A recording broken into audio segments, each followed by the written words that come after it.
Welcome to a new episode of Your Friendly Physicist and Other Nerds. My name is Lucas. I'm the host of this podcast, and today I'm in Switzerland at the Paul Scherrer Institute, the PSI. Here, I'm meeting with Florian Döring, who is the founder and CEO of XR Nanotech, a startup that has a mission to make the invisible visible. And they do this by manufacturing the world's most advanced optics for a wide range of X-ray applications. But this episode is not really focusing on the products of XR Nanotech, but rather on the journey of its founder, Florian. Florian studied physics and did his PhD in Germany at the University of Göttingen, before moving then to PSI here in Switzerland. Here he continued his research on X-ray optics, and finally he decided to found XR Nanotech. So let's hear about his journey, why and how he founded a startup in Switzerland, how this changed him, and what superpower he would like to have as a CEO.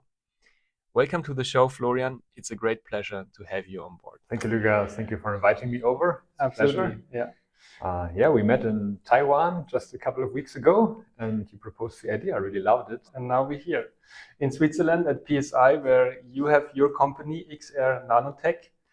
What is XR Nanotech about? Yeah, thanks a lot. Let's start with the basics. Yeah, when you look out of the window, you see a big research facility. PSI, Paul Scherrer Institute, is actually the largest research facility in Switzerland, and we became a startup company, so a spin-off from the research facility. So first of all, we are a company. Second, we are a spin-off. And third, what we actually do, the most important part and the most interesting, we are developing nanostructures and optics. So we are a nanotech company. I mean, the name XR Nanotech already gives it away, but we come from the research side and we bring the innovations that have been covered here at PSI in the last decades, I would say, we bring that to the market. So when you would describe your product, how does it look like? Can you touch it? It's basically a small chip. Like when you imagine the whole semiconductor industry, everything's based on chips. So we also start with a silicon wafer. And then on these wafers, we are making small optical elements. So it is an optical chip, flat optics, and that goes into some of the most advanced light sources. So it's a special kind of nano optic. Okay, so that's perfect. I mean, I'm looking right now at the SLS, the Swiss light source.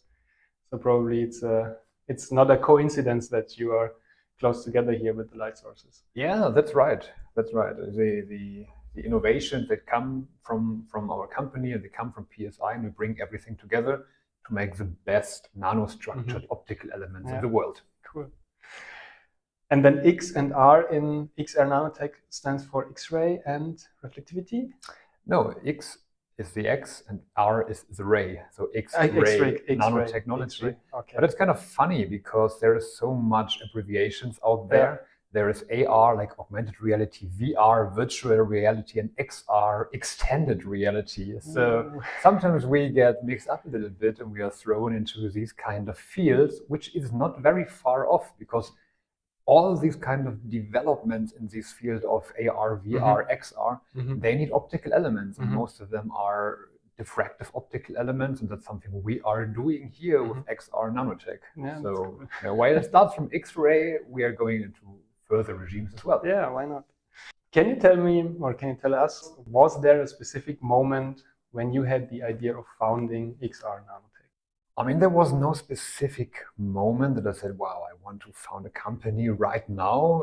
It was rather a development. So originally, you already mentioned it in the introduction, I studied physics and I was always more looking into the, let's say, more applied part of physics. So I wanted to really do something that you could touch in the end, have a product, something. Yeah. So in materials physics, it was always some kind of tool, device, or product or outcome. And I started looking into this kind of optics and optics fabrication already during my master's thesis. So from the background and the topic, I've been in that field for quite a long time. And at the same time, I was very intrigued by the idea of founding a company. Yeah. And bringing technology to market and basically have your own baby in the field of science that you are growing. So it all came together, I think, after master, PhD, and postdoc, that people were asking me on conferences about the products we've been doing here in the research context, if they could purchase them, if they could buy actually these nano-optical elements that we have produced and developed. However, that was challenging because I was working at a research institute. At a research institute, they wanted to research, so they looked into very complicated contractual solutions in terms of collaborations and so on. But just selling optical elements and earning money was not the idea. So I thought the product might be ready to go to market. And after a postdoc, I decided to found the company. Is there like a checklist you can tick off boxes? How to found a company? Step number 1, step number 2. How does it work? Luckily, there is some support out there that gives you a bit of input, because when you come directly from science, there are so many things you know in your specific topic that you're working on, and there are so many things you have no idea of because it's just out of your bubble. So every scientist probably can acknowledge that you're very specialist on some parts. And when I started thinking about the topic of starting a company, I went to a advanced school, like an international university, to go for an MBA study. So I learned a bit about business administration and did a master of business administration. At the same time, I did my postdoc. So that was all online and virtual, and it helped me a lot to get a better understanding of the whole subject about management, leadership, company layout and setups. And then later on, I profited a lot from some different associations in Switzerland that promote the idea of funding a startup and starting a company. So there were several seminars and learnings that helped for starting a company. So you would say the support you got during this time was okay, was good? Yeah, I mean, on the one hand, it is great that there is support at all, So there is no free lunch, but it's getting close to that. So there are some initiatives that really try to support startup companies because it's good for the overall ecosystem, because it's good for the economy. And we got tremendous support from different institutions. We've been in several business incubation centers, in accelerators. We got funding from grant institutions and from different associations. So it was fantastic, especially since, I founded this company after, say, half a year of preparations, then finally went through all the documents and went to the notary and founded the company in February 2020. It was a bit of a different time than now because it was the start of the COVID pandemic. And of course, when you start a company, you have no idea of what would happen in the global context. And the whole business plan that was written back then directly went to the trash, basically, because in March 2020, everything was locked down. No travel, no conferences, no way of getting somewhere. And that was also a part where we not just founded 1 month ago, we completely pivoted again. So we wanted to go strong to the market and present on many conferences, meet customers and clients. And then, that was not possible anymore. So we looked more into the support systems, and we applied for funding. We applied for some acceleration and incubation, which was very helpful in the beginning. I mean, it's a catastrophic start, probably. Founding a company, ready to go to the market and the clients, and then the whole world basically shuts down. But maybe when you think back now, maybe it wasn't that bad, that you could start a different way. You put some more energy in the support system, like you said, and development infrastructure and so on. Right. In hindsight, I make jokes about it. I say we started a company and 28 days later, the world was ruined. I mean, at the time, it was very challenging, and it was not the start that you would dream of. And it was not the start anybody would have liked to see for a company. And of course, it was a global catastrophe. There are so many people who suffered a lot during that pandemic. And for us, in the end, we were quite lucky that we got different ways of progressing. So we put more into product development, process development, and funding, as you mentioned. So anyway, the day only has 24 hours, and you are more limited by the time that you can do something. You cannot do everything. So you have to prioritize and focus on some parts. And the pandemic for us, it led to a shift of focus away from, let's say, marketing, sales, and outgoing activities to much more internal developments. And focus on the product, focus on the company. What would you say was one thing about starting a company that took you completely by surprise? You mean apart from the global pandemic? Apart from the global pandemic. I think this all took us by surprise. Yeah, it was not just that. It went on, then we had the war in Ukraine and the global supply chain problematics and the inflation. And we had the high electricity prices. Many of our customers are huge facilities that have high bills in terms of electricity. They all struggled with financials just because of paying the electricity bill. So there were many surprises on a, let's say, geopolitical level that influenced our small startup on such a local level here. I would never have expected that. So global politics were really influential on our own development. Even exchange rates that changed a lot. Like the Swiss franc, with every global crisis, I had the impression, got stronger and stronger. And since we are exporting a lot, so people had to pay higher prices for our products externally without us raising any prices. So they would say, inflation, everything costs more in euro, for instance, than it cost a year before, but we didn't change prices. We are still the same price in Swiss francs. It was just exchange rates changed. So, I mean, it was on a very global level, so many things had an influence on our small startup here. And that was something for me, it was a great learning to see how things influence each other and what impact it makes. But of course, nothing we could in any way influence. So we were just getting the rules and playing along. So, would you say that founding the company in Switzerland has an impact on the company itself, or would you say you could have easily also have founded the company in Germany, for example, or in Austria or France? So I'm not an expert in the startup landscapes in Germany, France, Austria. That out of the way, I would say Switzerland is a great place to found a company. As I mentioned, there are several support schemes involved here in Switzerland that can help you with funding a company. Switzerland as a country itself, it has pros and cons. It's a very safe country. It's neutral. It has good ties with many other countries, but you're not in the European Union. So everything you're exporting something, it's quite complicated. Import, export, then also access to European Union funding, for instance. We were cut off during the last 5 years. There was some point where Switzerland and the European Union, they kind of broke up even more, and Switzerland got dropped out of Horizon Europe. So getting access to European funding was not possible anymore. Selling things to European customers was more challenging. It has pros and cons. Overall, I mostly in the startup environment, you are comparing with the United States, where there's of course a completely different mindset, and startups tend to either become very big or just die, and where there's lots more funding involved in startups.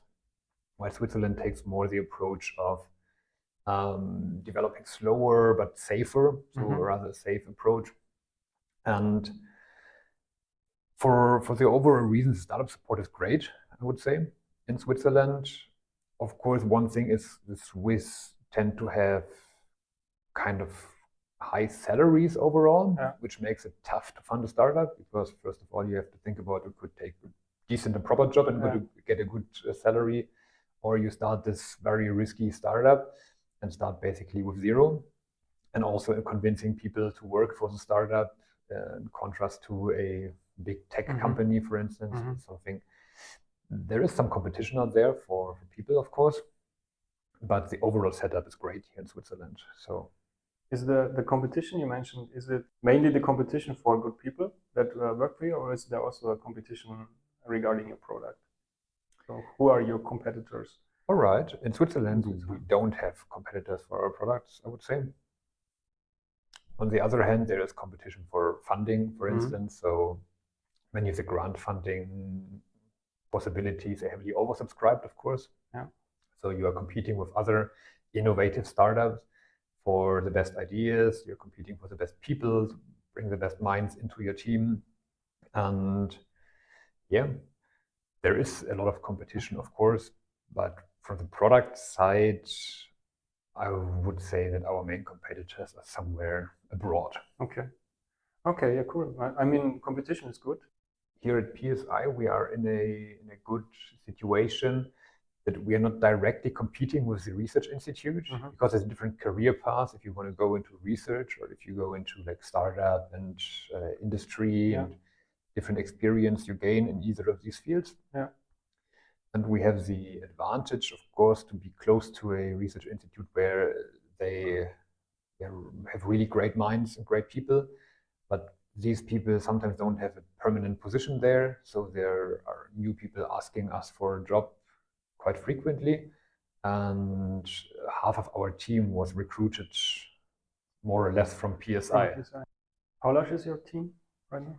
Here in Switzerland, we currently have 15 people, but tend to hire the next 3 starting next year. So now it's December, so in a month or 2, we'll be more like 18. And then we have a subsidiary company in Germany with 6-7 people there. Also, we tend to hire there a few new people next year. So now we are 20 something, and next year 25, 30-ish. So big plans ahead. Yeah, absolutely. I mean, we heard already how challenging it was guiding a company through multiple global crises. How have you personally grown over the last 4 years? Now we're talking about me. Yeah. Thanks. That's a very good question. On the one hand, I mean, I started from a research career, from a postdoc, where I said I was more the expert in one particular thing.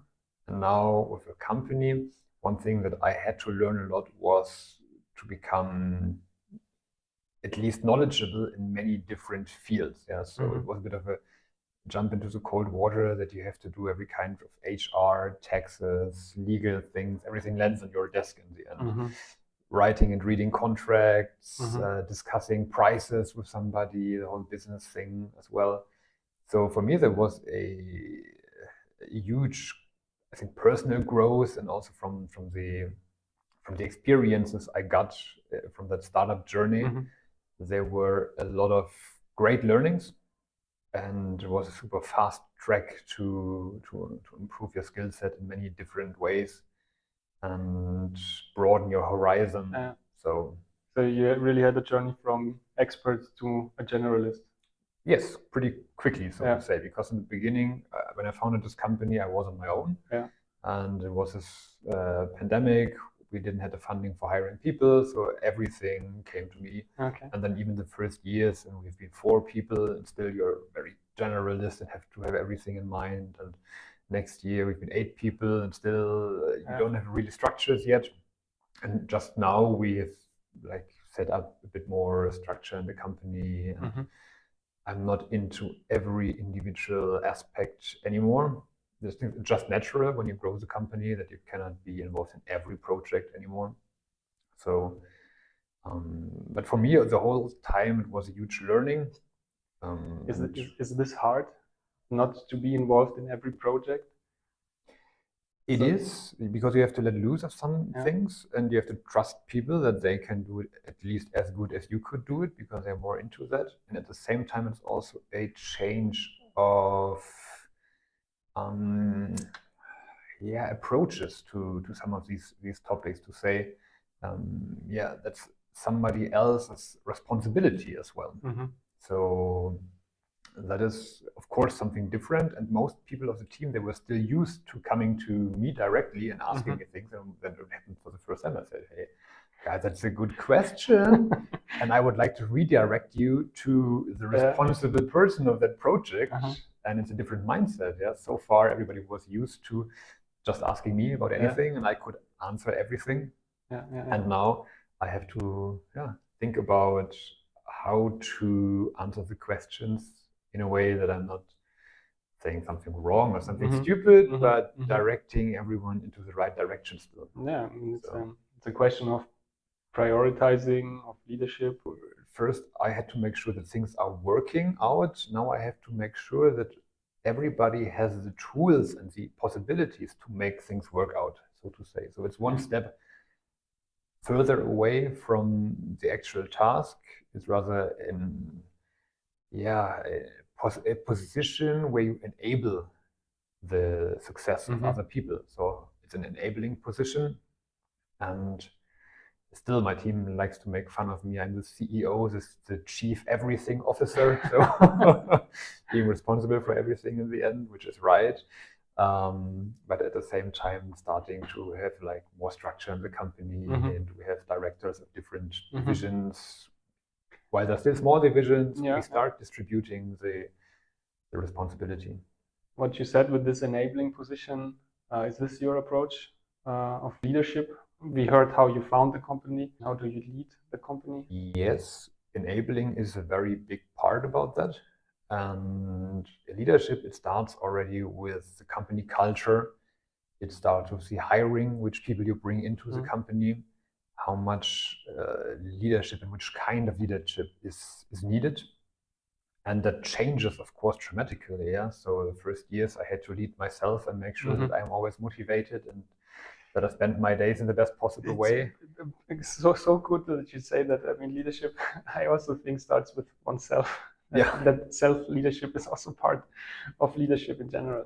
Yeah, and you are also an example or a role model for many people in the company as well. So it makes sense to start with yourself and then, look how you can make the whole corporate culture and the whole climate better, and then to lead by example, to lead cooperatively with everybody. How do you hire people? It depends a bit on the role we try to fill. So whether it's somebody for, say, sales, business development, marketing, or somebody who should go to the lab and for developing or fabrication. So it has a different approach. But I always try to hire in a structured way, so to ask the same questions to all the candidates and to have the interviews structured in the same way to make it comparable, I would say, give everyone the same chances. And typically it starts with searching for people online through different online tools, post job ads on our website, on LinkedIn, and on different platforms.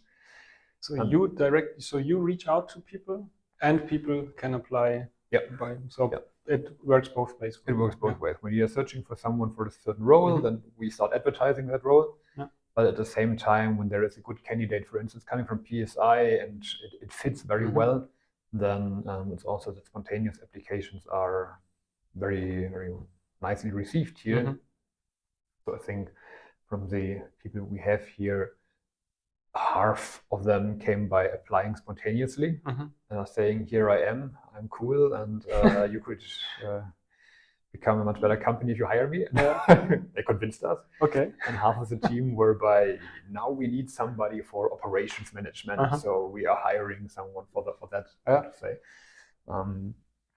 That makes it exciting to have different roles to fill, to talk with so many different people.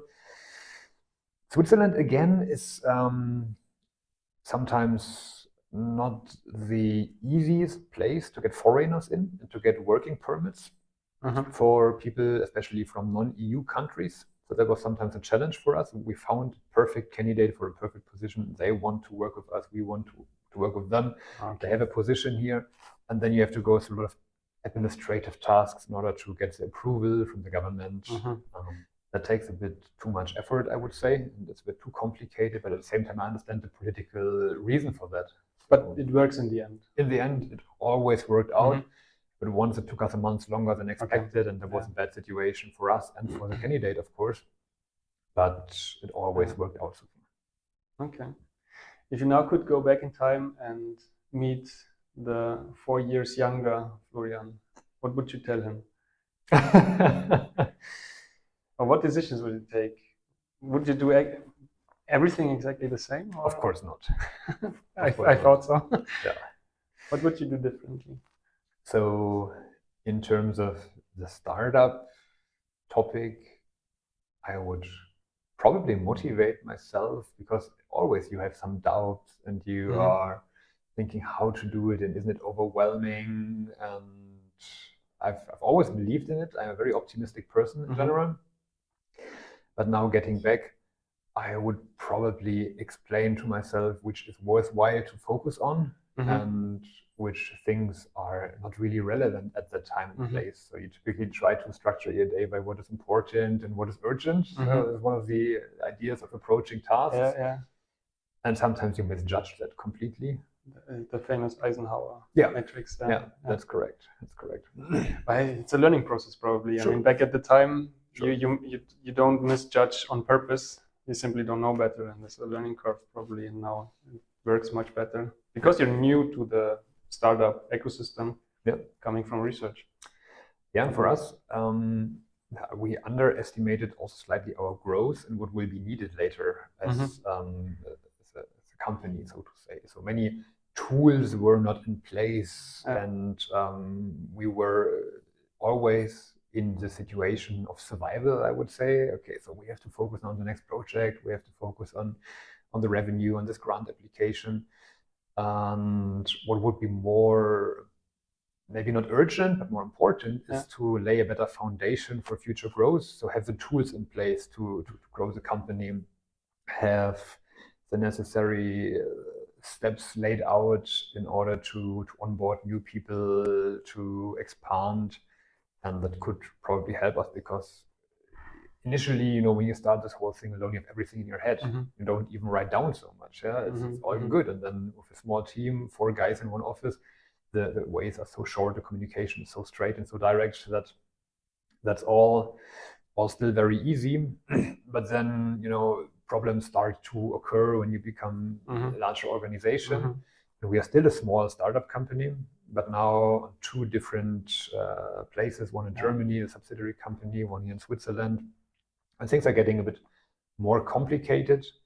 And now looking back, we could have prepared so much more. And some of the decisions we've taken were not the best, of course. And sometimes you apply for some funding where you later on think, why did I waste so much time on this application? There was nothing to win anyway. And I should have concentrated more on building the business and less on looking for the next small support, so to say. A few fun questions for the end. If you could have one superpower, what would it be? We are both sitting here with an energy drink. I already told you that the day only has 24 hours. So I think one superpower would be just to be very productive even without sleep because you're always limited in time.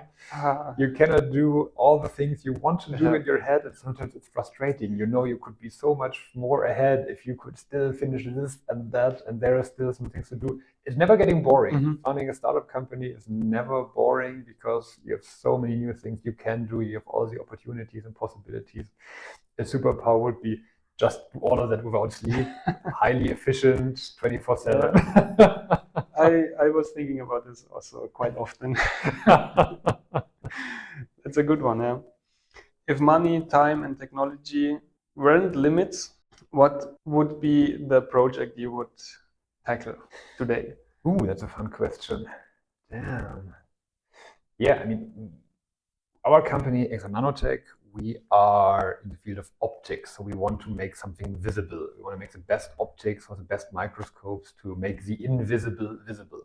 So for me, it would be a dream to have a tool that can actually achieve that, and not a tool like a big synchrotron that's a few hundred meters big, but actually to have a small handheld, whatever tool that you can just put on something and see what you want to see and understand what you want to understand. So something like the best optical elements in the best framework around. Very small. It doesn't have to be... But it fits in your pocket. Okay, we're talking about the wildest dreams. Yes, it could fit in your pocket, integrated in your cell phone, whatever. But to make the invisible visible is something that is one of our slogans we had when we started the company. Yeah, having this kind of inspection and this kind of Exo Nanotech X-ray vision that typically you only know from Superman comics or so. That is one of the wild dreams, to bring our components, our optics into systems and make them universally available for all kinds of inspection purposes, to to see the insides of a car, of a battery, of a photocatalytic reaction, to understand, to solve so many problems of science and technology with that.